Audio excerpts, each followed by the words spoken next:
Hello everyone, this is Kian from Medyo Otaku Show at magto-throwback tayo ngayon for this episode.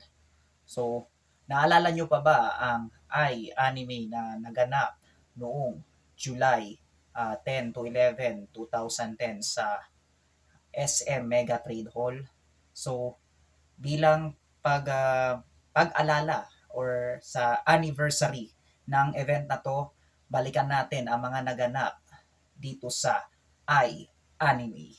So, mag-share ako ng mga iba't ibang pictures na meron ako at hopefully mapansin nyo yung mga pictures so dyan. So, if you're excited to watch this video, don't forget to subscribe to my channel and follow my social media accounts. Tara!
I hope na nag-enjoy kayo sa video presentation na to.